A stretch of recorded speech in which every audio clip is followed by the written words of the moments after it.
The Rockmen of FTL have skin as rugged and solid as stone, giving them a nifty 150 base HP. Being so similar to stone, they cannot be harmed by fire, much like real rocks. Along with this, they have a wonderful 167% base speed for fire putting outing. Also, their movement speed is cut by 50%. They are hulking, slow megaliths. They are generally xenophobic, to quote a Rockman captain trapped in a nebula when offered help.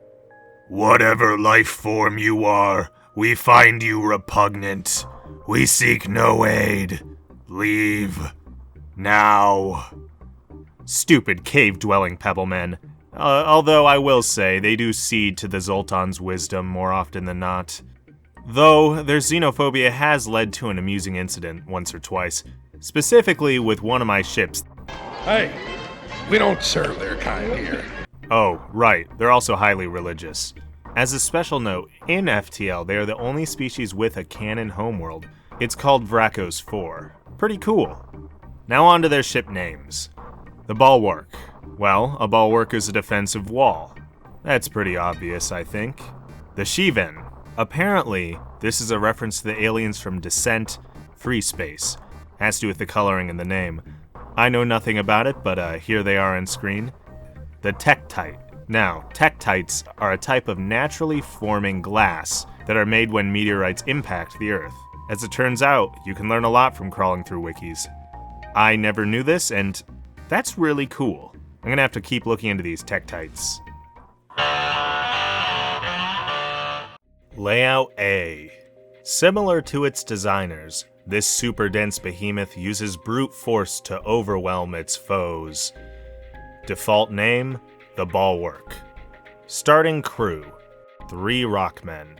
Starting reactor, 8. Starting systems. Now, with all videos going forward, just as last time I suppose, we're using the standard ship array, where we measure all ships against the Kestrel. So if there's any difference from this graphic, I will note it down in this section. And this ship's array is the exact same as the Kestrel's array. Starting weapons, an Artemis missile launcher and a Hall missile launcher. Starting augmentations, rock plating. Starting resources, 28 missiles. To unlock the Rock Cruiser, you must complete the Rock War Vessel Encounter event, or defeat the Rebel flagship with the Slug Cruiser.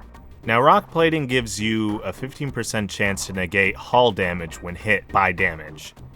It sells for 40 scrap, and it has a few excellent blue event options. Amusingly, there's one where you get to ram into a Mantis ship after seeing that it's covered in Rockman body parts. It's a 50-50 chance to whether I sell this each time. 40 scrap is not insignificant, and sometimes that can be really helpful. Well, in any case, talking more about the Bulwark, it's okay. I don't think it's anything to really write home about. Using its missile weapons, it can kill some ships with only a few hits. However, it's very slow, so its rock plating can be very helpful for extra defense. Although I will say I'd rather have titanium casing than rock plating. Best not to take system damage, so if they hit my weapons, I'm not screwed. This ship and its crew fears not fires or borders, and it's solid. Literally and figuratively. Layout B. With no airlocks, this ship must rely entirely on its rock crew to put out fires. Default name, Shivan. Starting crew, 4 Rockmen. Starting reactor, 8. Starting systems, level 2, oxygen, and no doors. Starting weapons, a heavy pierce laser, Mark 1, and fire bombs. Starting augmentation, rock plating. Starting resources, 18 missiles. To unlock this ship, you have to earn 2 of the 3 Rock Cruiser achievements. No doors really spooks me, because I can't starve borders of oxygen. I mean, fires aren't too big of a problem with all the Rock crew members, but still, I like having my doors. I like preventing people from moving around, and I like depriving my ship of oxygen whenever I want. 4 Rockmen though, that's pretty nifty. That's enough to man all the core systems, so piloting shields, weapons, and engines. Pretty good, although they're all very slow. We don't need to talk about that. Going on to this ship's weapons, the Heavy Pierce is cool, but firebombs are epic. I had no idea this blue event option existed until I started making these videos. But with firebombs, there's a pirate ship event where they're bombing a more primitive planet, right? And they'll be like, you stay out of this or else. And you go, yeah, buddy, let me show you how it's done. And you start just firebombing the planet. It causes such chaos that the planet immediately offers tribute to leave them alone. And the pirates just kind of scratch their chins, are super impressed, and say, yeah, okay, we're sharing the loot on this one. That was pretty cool. So here's what you do with this ship. The Pierce goes through one layer of shield, right? Which is awesome. So you pierce their weapon system, then you firebomb the weapon system so they can't repair it. Because one will be in there repairing it, I almost guarantee it, so they're going to take some damage, then the room's on fire. Now to do this effectively, you do need to upgrade this ship's weapon systems once, so you can actually charge both weapons at once. But early game, this can be pretty killer, even if it takes them a while to die. So you're going to have to wait them out with this strategy. But the best part is, with your Pierce, you can selectively disable systems that are tricky. And if the fires rage long enough to start depriving the ship of oxygen, well, destroy their oxygen systems, and suddenly, they go from one bad problem to another. Generally, the layout B for most ships are really gimmicky, but I like this one's gimmick a whole lot. Although, I will say, I wonder if there's a good strategy to targeting your own ship with a firebomb. I've never quite understood, or rather, I've never quite been able to get firebombing your own ship to work out well, because it doesn't do any system damage, but it'll destroy systems. And because of how the ship is laid out, you almost need two, maybe, I suppose you could get away with just one Rockman to help put out the fires as they spread into his room. But that's a full-time job, and that's only one part of the ship that's blocked off. Along with that, if that was meant to impede boarders that teleport into that side, there's no doors to keep them from running past and hurting the Rockmen destroying the fire. I don't know. If you know of a good way to do that, let me know down in the comments. Layout C. Contact has been made with the Crystalline race, and this cruiser was offered to the Federation as part of a diplomatic discussion between the sister species. Default name, the Tektite. Starting crew, 2 Rockmen, 1 Crystalline. Starting reactor, 8. Starting systems, Clone Bay, 1. Instead of a med bay. Starting weapons, swarm missiles, and a heavy crystal Mark 1. Starting augmentation, rock plating. Starting resources, 15 missiles. To unlock this ship, reach Sector 8 with the Rock Cruiser Type B, and Advanced Edition content enabled. Crystalline. Having a Crystalline crew member is neat, but it has some decent boarding potential, but we'll get to my thoughts of them in their own video. But let's just say they're not my favorite. However, where the Tektite really shines is its starting weapons. They are amazing. Alright, the Heavy Crystal Mark 1. 13-second charge time, you're gonna have someone in there manning it. It's gonna be slower. 1 shot, but it does 2 damage and pierces 1 shield. And it also has a low chance for a breach or stun. Awesome. Listen, defense drones block them, but I don't really care. Being able to pierce 1 shield is huge early game. It's really, really good. Along with that too, it has swarm missiles. These are my favorite missiles. Alright, for 2 power, you have the potential to do 3 damage and shoot 3 missiles, 1 damage per missile, right? It feels really bad to miss with a missile because that's a resource you have to manage. With this though, it doesn't feel as bad to miss because most likely one of them is going to hit, so it's not a wasted missile. This ship is incredible. Its starting weapons are fantastic, and they can work well with any late game weapons you'll get because they don't suck up a lot of power. The strategy is, destroy their weapons early on, and blow up their ships, get yourself a lot of scrap. Yeah, it works out really well. Alright, time to get to the rankings. So, the Bulwark. Having 2 missile launchers is really fun. It's awesome to ignore shields, but that's a resource you have to manage, and when they miss it feels really bad. Defense drones kill this ship. You need to get lasers or beams really quickly.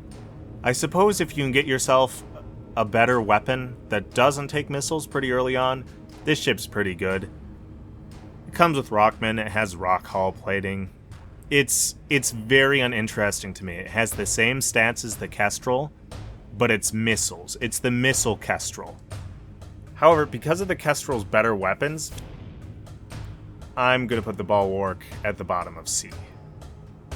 The Shivan. You need to upgrade the weapon systems on this one for best use. Now, this is due to both of the weapons costing 2 power and it only having 3 maximum to start with.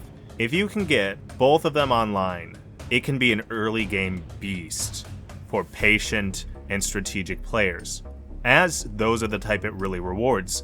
You use the piercing laser to disable the piloting, the weapons, whatever, and then you send a firebomb in there. There's going to be someone in there repairing it most likely, and they're going to take some initial damage and fire.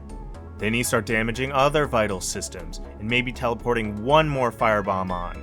Once you get the ball rolling with this ship, like I said, if you're patient, the entire enemy ship could quickly be consumed in fire, and you can get the benefits of boarding without boarding.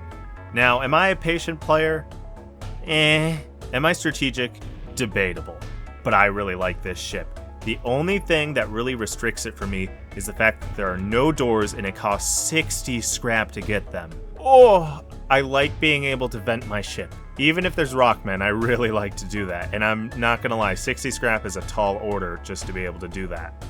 However, I really like the gimmick on this ship. Being able to pierce one shield though, with a starting weapon, helps a ton early game. This is an early game beast, and it's gonna go in high B for beast. But where it goes in B,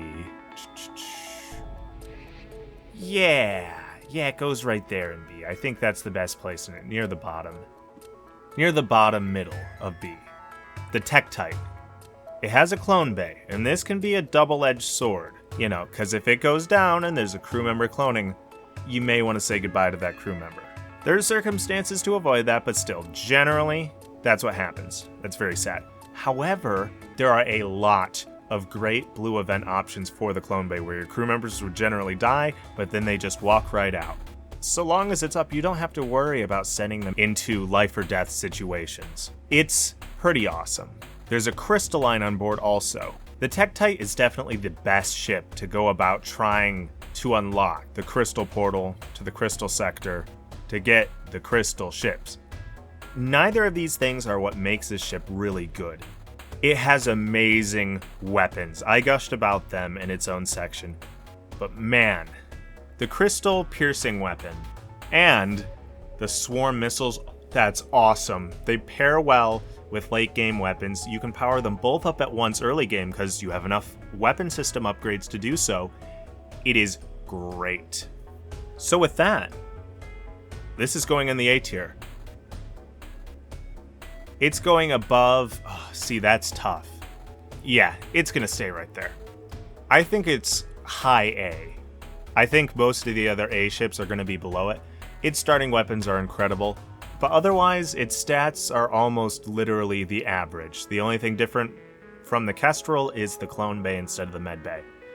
So overall, there's really nothing negative about this ship, except for maybe the clone bay stuff, but even then, that's not huge because of the benefits it brings. So it definitely deserves a solid high A.